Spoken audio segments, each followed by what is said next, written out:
Un héroe anónimo. El hombre de acero, reacción y análisis. Gracias por estar una vez más conmigo aquí en el canal. Continúo con mi análisis de El hombre de acero transportándonos desde la secuencia de inicio de Krypton a las aventuras de Clark Kent en la Tierra. Antes de continuar, recuerda que este es un espacio para ti. Si encuentras alguna información, tanto en el argumento, en los diálogos o en el aspecto visual y de música que te parezca relevante y que yo no haya mencionado, déjalo aquí en los comentarios para agregarlo en un próximo video. También recuerda que suscribirte, darle me gusta y dejarme un comentario es muy importante para que este canal pueda seguir creciendo. El capítulo de hoy inicia con un barco pesquero de proporciones relativamente pequeñas en donde encontramos a nuestro querido héroe trabajando como uno más. El hecho de tener a una persona que es sumamente poderoso, que es invulnerable, que es prácticamente inmortal, trabajando mano a mano con personas que están exponiendo su vida en el océano con grandes marejadas, habla en el subtexto de cuáles son las intenciones y los conflictos que tiene Clark al estar aquí en la Tierra. Esto se va a profundizar más adelante, pero es interesante que la película, una vez que ya nos presentó el contexto inicial, se traslade hasta este punto y nos muestre a un Clark que de cierta manera está tratando de ser un humano como nosotros. Incluso en cierto momento está a punto de caerle encima una de las rejas de captura y uno de los navegantes lo rescata in extremis, a pesar de que para nosotros, sabiendo que él es Superman, esto sería completamente innecesario porque la jaula no le haría daño. Sin embargo, este pequeño gesto de parte de una persona común y corriente es muy relevante para el desarrollo del personaje y para mostrarnos cómo es que él percibe el mundo alrededor. Porque este tipo de ejemplos de heroísmo que incluso puede ser algo automático que la persona no está pensando hacer, es algo que finalmente lo va a terminar inspirando porque a fin de cuentas el heroísmo no solamente es estar luchando contra entidades espaciales. Sin embargo, todos los intentos de Clark por hacerse pasar por una persona común y corriente se van por la borda cuando reciben la notificación de que una plataforma petrolera está en llamas y a punto de explotar. Y las cosas están tan graves que ni siquiera van a arriesgarse los equipos de salvamento a rescatar a los trabajadores que están ahí en el lugar. Así que la parte heroica que vive dentro de él lo obliga a dejar esa máscara e ir a tratar de rescatarlos. Los trabajadores de la estación están atrapados por el fuego en un determinado lugar y llega Clark envuelto en llamas a rescatarlos. Y aquí también hay un elemento que es interesante, aunque probablemente pase muy desapercibido para las personas porque Superman ya es un personaje establecido y hay ciertos elementos que muchas personas, incluso siendo espectadores casuales, dan por hechos. Lo cierto es que en este momento cronológico de la película, Clark no tiene asumida su identidad de héroe y lo que hace es realizar ciertas acciones porque instintivamente quiere ayudar al resto. Sin embargo, hay un toque de inocencia en él, como llegar a rostro descubierto a un lugar donde hay personas que pueden reconocerlo y eso causarle problemas más adelante, sobre todo por lo que vamos a ver en la siguiente escena. Sin embargo, en este momento Clark solo está pensando en ayudar al resto, abre el camino para que los trabajadores puedan llegar al helipuerto y cuando estos están a punto de subir al vehículo, se da cuenta de que una de las torres va a caer y se sacrifica yendo a sujetar esta torre el tiempo suficiente para que el helicóptero pueda escapar de ahí. También es importante mencionar en esta parte que Clark no ha probado hasta dónde pueden llegar sus poderes o qué cosas puede hacer. Para alguien sería muy sencillo decir que tal vez él debería haber usado el aliento congelante para detener el fuego, o su supervelocidad y su superfuerza o la capacidad de vuelo para sacar la torre de ahí. Pero en ese momento la película nos muestra con hechos que él está haciendo su mejor esfuerzo y poco a poco vamos a descubrir que él no conoce qué tanto es capaz de hacer. Esto también habla de la naturaleza inocente de Clark porque él no sabe qué tanto puede resistir en una situación de peligro y aún así se pospone él para poder ayudar a los demás. Luego de alcanzar a rescatar in extremis a los trabajadores, la estación petrolera estalla y Clark queda inconsciente en el mar, y la película hace otro salto temporal, pero esta vez hacia su infancia, dejándonos en claro cómo es la progresión de sus poderes. En esta ocasión se trata de un niño pequeño que está en clases como todo el resto, y de pronto sus sentidos empiezan a maximizarse. Hay algo de la visión de rayos X que le permite ver incluso el interior del cuerpo de las otras personas, y al mismo tiempo su superoído le permite percibir todos los sonidos al mismo tiempo. Para nosotros que no tenemos superpoderes, es difícil comprenderlo, pero el ejemplo que se me ocurre es cuando estás en un lugar donde hay un ruido muy molesto, como al interior de una construcción o de alguna industria. En ese tipo de lugares encuentras advertencias y es parte de los protocolos internos que debes utilizar un determinado tipo de audífonos para bloquear el sonido. Si estás en un sitio así, sin ese tipo de bloqueo, el sonido va a ser no solamente desagradable, sino que puede afectar tu capacidad sensitiva e incluso podría provocarte otro tipo de trastornos. En este caso estamos viendo un niño al que le está sucediendo todo eso en la visión y en el oído al mismo tiempo y no sabe cómo manejarlo. Mientras Clark está sufriendo por esto y se esconde en el cuarto de cachivaches, ocurre el inicio de una de las escenas que definen nuevamente a este personaje, que es la relación con su madre. Cuando la docente no sabe qué hacer con él porque no puede entrar a ayudarlo y no sabe lo que le pasa, y al mismo tiempo Clark está escuchando a las otras personas hablar de él, con este tipo de sospechas, la situación parece ponerse cada vez más complicada y aparece Martha Kent, su madre, a cuidarlo y hacerse cargo de él. Y Clark le dice, el mundo es muy grande. Su madre, muy sabiamente, le dice, haz pequeño el mundo, concéntrate solo en mi voz, porque Clark desde que nació ha escuchado la voz de ella y es un elemento que puede reconocer porque significa cariño, significa protección y entendimiento. Su madre ha estado siempre para él, para protegerlo y ayudarlo en este camino tan difícil que ha tenido, porque no solo es un niño con los problemas de los niños, sino que además tiene poderes sobrenaturales. Y en este punto hay algo que es interesante porque a pesar de que no fue planteado por los padres con ese objetivo, termina sirviendo para el propósito que va a tener Clark como héroe. Porque la madre le dice, piensa que mi voz es una isla, nada hacia ella.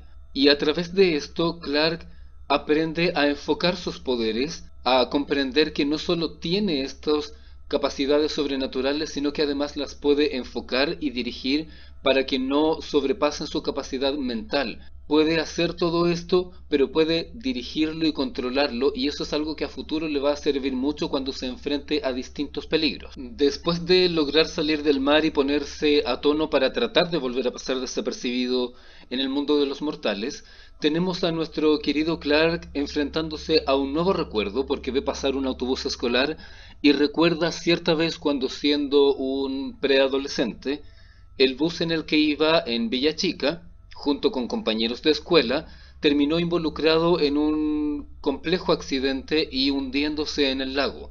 Clark, actuando nuevamente por instinto, rescata el vehículo, pero no tiene la oportunidad de pasar desapercibido, lo que quiere decir que al menos dos personas lo vieron empujando el bus o sacando a uno de los muchachos del interior del agua, cosa que evidentemente un muchacho de su edad y su contextura en la película no podría hacer.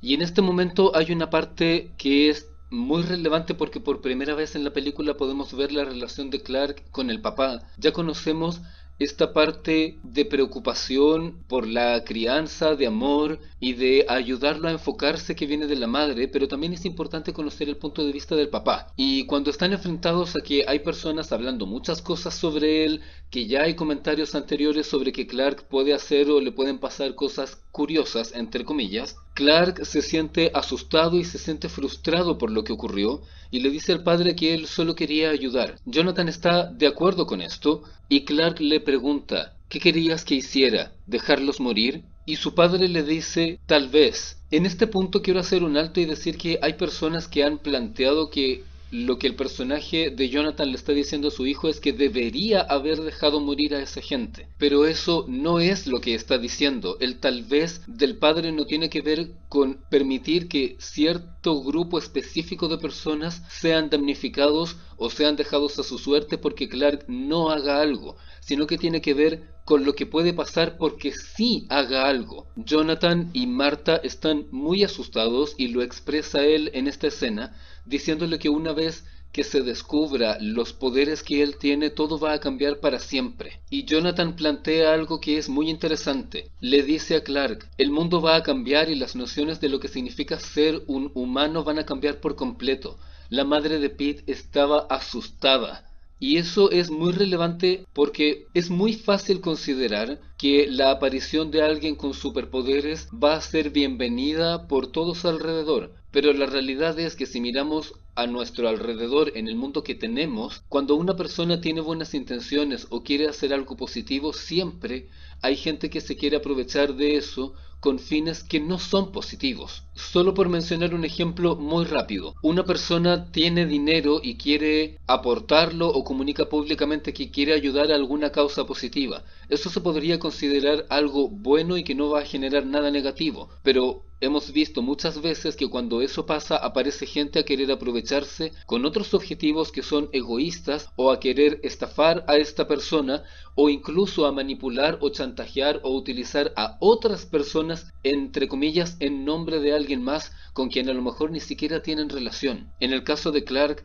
alguien con superpoderes efectivamente puede convertirse en una ayuda, en alguien que va a beneficiar al mundo, pero también puede generar temor y puede hacer que lo peor de la humanidad salga a flote. Debido a todo lo que está pasando y la angustia de Clark, Jonathan se ve en la obligación de revelarle la existencia de la cápsula que hasta este momento había estado oculta en cierta parte del granero, explicándole entonces que lo que está sucediendo no es una, entre comillas, anomalía terrestre, sino que él es un alienígena. Y en este segmento es importante el miedo que transmite Jonathan al contarle esto, porque por una parte le está dejando en claro que él no es su padre sanguíneo, por otra le está revelando a un adolescente una información terriblemente peligrosa si llega a oídos de alguien más, y además de esto, le está dejando en claro que se trata de alguien que representa algo que está fuera de este mundo, lo que significa que es una especie de llave al miedo de perderlo, tanto sea porque Clark se aleje como porque termine expuesto a un peligro que lo pueda matar o alejar de ellos para siempre. Yo sé que hay mucha gente que ante esto reacciona de manera negativa y dice que Superman debe y puede hacer cosas heroicas y que debe o puede enfrentar determinadas situaciones. Pero lo que muchos espectadores pasan por alto es que Jonathan y Marta son sus padres. Y ningún padre, ninguna madre que ama a su hijo desea que su hijo se exponga a un peligro que lo puede matar, porque Clark tiene superpoderes pero no es inmortal, y considerando que ellos lo han criado desde siempre y que lo han acompañado siempre, y considerando que ellos lo han acompañado y ayudado siempre, ellos no quieren que él se vea expuesto. En esta parte, la paternidad de Jonathan y la paternidad de Jor-El quedan enfrentadas a pesar de que están en lugares y en tiempos diferentes. Porque Jonathan le dice a Clark, tú eres la respuesta a la pregunta de si estamos solos en el universo o no. Clark le dice, no quiero ser esa respuesta. Y Jonathan le responde, lo entiendo, porque es una responsabilidad muy grande. Y solo con esa frase Jonathan está poniendo el acento en el punto en donde Jor-El no lo puso antes de morir al principio de la película. Jonathan está consciente de que Clark representa algo e incluso le dice, tengo que creer que viniste aquí por una razón. Pero al mismo tiempo de que él piensa y siente eso, también tiene el deseo de que su hijo no esté expuesto a eso porque no lo quiere ver sufrir. Incluso posteriormente le dice, cuando tus poderes terminen de desarrollarse y estos cambios lleguen a un punto definitivo, vas a tener que tomar la decisión de si presentarte o no ante el mundo. En este fragmento, Jonathan está dejando en claro que es Clark el que tiene que decidir. Puede que haya venido desde otro mundo, puede que tenga superpoderes, pero la responsabilidad de hacer o no algo con ellos es suya y no de sus padres, ni de los padres terrestres, ni de los padres kryptonianos. El asunto de la responsabilidad vuelve a quedar de manifiesto en esta parte porque Jonathan le dice, tú eres mi hijo, pero fuiste enviado aquí por alguna razón, tienes unos padres en otro sitio, y aunque te tome el resto de tu vida, vas a tener que descubrir cuál es ese motivo. Y esto reafirma lo que comentaba un momento antes acerca de la responsabilidad. Todos en esta vida, cuando venimos al mundo, en determinado momento nos planteamos quiénes somos y qué es lo que estamos dispuestos o destinados a hacer. Pero finalmente todas esas decisiones dependen solo de nosotros y es nuestro derecho como seres sentientes decidir qué queremos hacer y hacia dónde queremos dirigirnos. Luego de esto pasamos a lo que va a ser la escena final del capítulo de hoy, y es el momento en donde otra vez tenemos un salto temporal y vemos a Clark nuevamente de adulto, trabajando en un bar en torno al que llegan muchos camioneros. En este punto tenemos al infame camionero que está cometiendo acciones muy deplorables en contra de una de las camareras del lugar. Es cierto que ella se defiende de él, pero de todas maneras la actitud de él es abusiva y Clark interviene. A pesar de que él tiene poderes, él en ese momento se está comportando de una forma muy política y diplomática y le sugiere al sujeto que deje de molestarla, pero este tipo, como el fanfarrón que es, lo que hace es lanzarle la cerveza en la cara y aumentar su actitud agresiva, a pesar de que en la práctica no podría hacerle ningún daño a Clark. Por un momento parece que Clark va a golpearlo o a lanzarlo contra algo, pero la camarera le dice que no vale la pena y lo detiene. Desde el punto de vista de ella, se ha sentido apoyada por alguien ante una situación incorrecta, mientras el resto alrededor solo miraba, pero ella no quiere que la situación escale porque va a ver que el perjudicado al final va a ser el trabajador. Clark termina desistiendo y se va del lugar, dando a entender que va a renunciar y no va a seguir en ese sitio, pero no deja de darle una lección a este fanfarrón. Y cuando el camionero sale del lugar por la noche, se encuentra con su camión atravesado por los mismos troncos que tenía de carga. Esta escena de karma instantáneo es muy relevante para el desarrollo de la película porque muestra que Clark, siempre que tiene la posibilidad, hace todo lo que puede para resolver los asuntos sin usar sus poderes. Pero hay momentos en donde efectivamente no hay otro camino y mientras él habría podido, no lo sé, regresar y romperle la mano a este sujeto, lo que hace es demostrarle que las acciones tienen consecuencias pero sin tocarle un pelo. Al mismo tiempo, esta secuencia demuestra que algunas veces las acciones que cometemos en contra de alguien, como en el caso de este camionero, pueden devolvérsenos de formas que quizás ni siquiera vamos a prever, y además vuelve a reafirmar que Clark es una persona que intenta no llegar hasta el punto de la violencia, pero la vida no puede ser siempre de forma diplomática. Hay momentos en que es necesario tomar las armas. El capítulo de hoy llega hasta aquí. Les agradezco por estar presentes y les recuerdo, este es un lugar que también es para ustedes. Si encuentras cualquier detalle visual de la musicalización, de los diálogos o del argumento en general que te parezca rescatable y que yo no haya mencionado en este capítulo, déjalo en los comentarios y lo agregaré nuevamente en un video posterior. Gracias por llegar hasta aquí y nos encontramos muy pronto en un nuevo video.